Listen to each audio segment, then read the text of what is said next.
ಇವತ್ತಿನ ಬೆಳಗಿನ ತಿಂಡಿ ಪಡ್ಡು ಜೊತೆಗೆ ಬೆದರಿಕಳಲೆ ಸಾಂಬಾರ್, ಒಂದು ಸೇಬೆಕಾಯಿ, ಒಂದು ಕ್ಯಾರೆಟ್.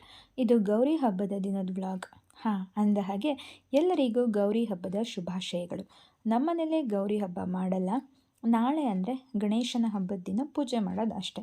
ಹಾಗಾಗಿ ಇವತ್ತು ನಮಗೆ ಎಂದಿನಂತೆ ಕ್ಯಾಶುವಲ್ ಡೇ. ಅಮ್ಮ ತಿಂಡಿ ತಿಂದು ರೇಷನ್ ತರಕ್ಕೆ ಹೋದರು. ನಾನು ನನ್ನ ರೆಕಾರ್ಡಿಂಗ್, ಎಡಿಟಿಂಗ್, ಓದು ಬರಹದಲ್ಲಿ ಮುಳುಗೋದೆ. ಅಮ್ಮ ರೇಷನ್ ತೊಗೊಂಡು ಮೊನ್ನೆ ಅಕ್ಕಿ ಪುಡಿ ಮತ್ತು ಅಕ್ಕಿ ತರಿ ಮಾಡ್ಸೋಕ್ಕೆ ಅಂತ ಮಿಲ್ಗೆ ಹೋಗಿ ಇಟ್ಟು ಬಂದಿದ್ದರು. ಅದು ಆಗಿತ್ತು ಅಂತ ಎಲ್ಲನೂ ಒಟ್ಟಿಗೆ ತೊಗೊಂಡು ಬಂದು ಅಕ್ಕಿ ತರಿನೆಲ್ಲ ಜರಡಿ ಆಡಿಸಿ ಎತ್ತಿಟ್ಕೋತಿದ್ದಾರೆ.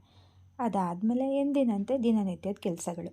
ಇನ್ನು ಸಂಜೆ 6:30 ಹಂಗೆ ನಮ್ಮ ಕೆಂಚಿ ಮೆಹಂದಿ ಹಾಕ್ಕೊಡಿ ಅಂತ ಬಂದಳು. ನಂಗೆ ಬರಲ್ಲ ಕಣಪ್ಪ ಅಂದೆ. ಪರವಾಗಿಲ್ಲ, ಹೇಗೆ ಬರುತ್ತೋ ಹಾಗೆ ಹಾಕ್ಕೊಡಿ ಅಂದಳು. ನಾನು ಮೆಹಂದಿ ಪ್ರಾಕ್ಟೀಸ್ ಶುರು ಮಾಡಿದ್ಮೇಲೆ she is my first unpaid customer. ಪರವಾಗಿಲ್ಲ, ಸುಮಾರಾಗೇ ಬಂತು. ಆದರೆ ಟಿ ಎಸ್ ಡ್ರಾಪ್ನ ಇನ್ನೂ ಪರ್ಫೆಕ್ಟಾಗಿ ಎಳೆಯೋಕ್ಕೆ ಬರ್ತಿಲ್ಲ ನನಗೆ ಅನ್ನೋದು ಅರ್ಥ ಆಯಿತು.